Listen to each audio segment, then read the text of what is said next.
Bismillahirrahmanirrahim. Assalamualaikum warahmatullahi wabarakatuh. Kembali bersama saya Agus di channel Agus Academy, belajar skripsi dari nol. Teman-teman semua, hari ini saya berkesempatan untuk menjawab satu pertanyaan dari Rizky Triantoro. Ya, Assalamualaikum Pak, izin bertanya, jika footnote dan daftar pustaka ditulis secara manual, tidak menggunakan Mendeley boleh? Atau wajib menggunakan Mendeley untuk skripsi? Apakah cek plagiarisme kampus mewajibkan DAFPUS, ya, daftar pustaka footnote dan DAFPUS tadi dengan Mendeley gitu. Jadi intinya apakah wajib gitu ya kita itu menggunakan Mendeley gitu. Jadi teman-teman semua, ini sharing ya. Saya tahun 2004, jadi 2003 sebenarnya. 2003 saya mengerjakan skripsi. Kemudian saya wisuda alhamdulillah tahun 2004. Dan saya mengerjakan skripsi itu daftar pustakanya tidak menggunakan Mendeley. Loh, kok bisa Pak? Karena waktu itu saya tidak tahu bahwa ada software namanya Mendeley yang gratis itu. Berikutnya dosen saya juga tidak ngasih tahu gitu ya. Dosen pembimbing saya tidak ngasih tahu waktu itu gitu. Ya nggak tahu ya, mungkin tahun 2004 mungkin beliau juga nggak ngerti gitu ya. Jadi apalagi saya gitu kan, mahasiswanya gitu kan, yang masih mungkin cupu gitu ya, culun punya.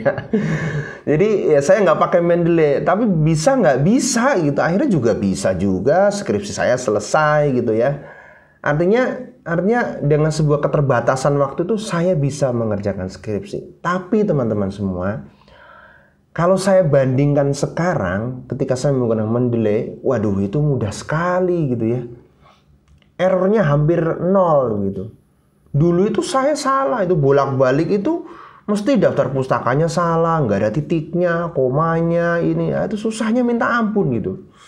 Jadi bimbingan itu ya bolak-balik coret-coret daftar pustakanya, salah komanya, nggak ada tahunnya salah gitu, harus dicetak miring semua, aduh ribet sekali gitu. Jadi saya ngabisin waktu banyak, tenaga banyak, stresnya di situ.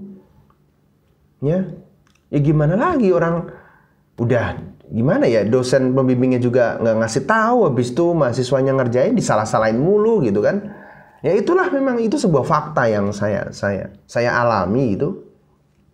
Dan saya rasa pengalaman ini sangat berharga begitu. Jadi kenapa saya mengatakan mudah sekali, perbandingannya ketika dulu saya mengerjakan manual itu sangat susah ya, sulit. Errornya sangat tinggi gitu, apalagi kalau udah jam 11 sampai jam 12 itu ngantuk-ngantuk. Itu alamat deh. Jam-jam segitu jangan sekali-kali itu kita bikin daftar pustaka atau footnote skripsi ya secara manual. Besok paginya salah semua kalau di print. Ya maksud saya salah semua itu mayoritas salah deh gitu. Karena udah ngantuk ya, capek, lelah gitu. Tapi sekarang ada Mendeley, wah, download gratis gitu ya. Kemudian diinstal di hampir semua laptop bisa gitu ya. Kemudian nggak berat, softwarenya ringan sekali, kita tinggal downloadin aja. Kalau kalian nggak mau downloadin papernya, itu juga bisa juga download citasinya aja gitu, dan masukin tek, itu cepat. Kalian bikin proposal selesai, daftar pustakanya selesai gitu, enak banget gitu. Udah kalian merem aja ibaratnya, itu klik bibliografi, keluar semua, udah jadi itu, dijamin sesuai dengan format. Ya, dengan catatan teman-teman ini memilih ya gaya citasi, citation style yang sesuai. Misalkan gini ya, kalau kalian diminta harus menggunakan citasi itu nama tahun, misalkan Nugroho 2020. Ya kalian harus tahu ini yang seperti ini dia menggunakan apa? Apakah menggunakan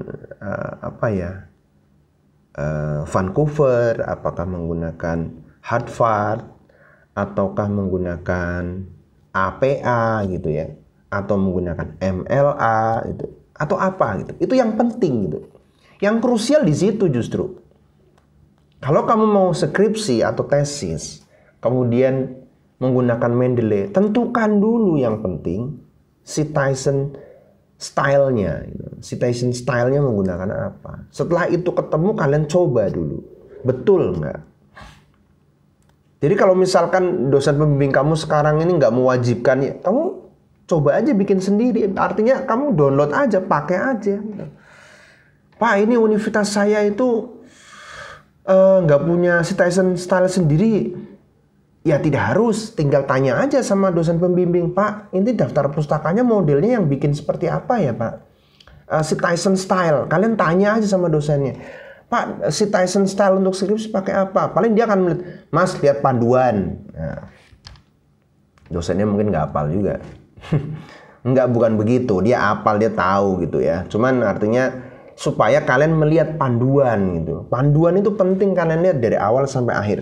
Jadi kalau di panduan biasa ditentukan, oh kalau misalkan universitas bikin citation style-nya sendiri gitu ya, misalkan Universitas X ya dia bikin sendiri, ya kamu tinggal download di situ, masukin kan Mendeley, install. Tapi kalau misalkan ternyata universitas kamu itu tidak bikin sendiri, ya tanya, biasanya sih menggunakan Harvard ya, karena Harvard itu paling mudah nama tahun. Jadi misalkan dosennya pengen, oh Mas ini skripsinya kamu referensinya jangan lebih daripada 10 tahun ya, gunakan 10 tahun terakhir, paling bagus mungkin 5 tahun terakhir gitu, itu lebih bagus itu. Jadi nanti kelihatan kan ketika konsultasi itu bimbingan ada tahunnya, oh ternyata tahun 1970, waduh itu jangan dipakai lah. Terutama teman-teman yang melakukan skripsi pendidikan ya, pendidikan, kemudian manajemen pendidikan ya, itu ya maaf ya, ini banyak sekali ya penelitian yang dilakukan itu yang baru-baru gitu, yang tahun 2020, 2019. Jangan lagi mengutip yang tahun 1970 apalagi, itu sudah lama gitu, itu tidak perlu lagi disitasi gitu. Kecuali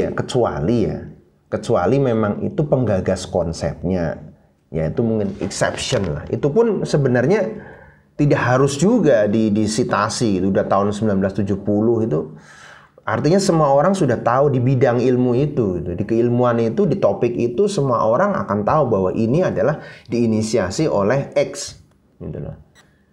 Dari mana begitu gitu. Enggak perlu, tidak harus itu.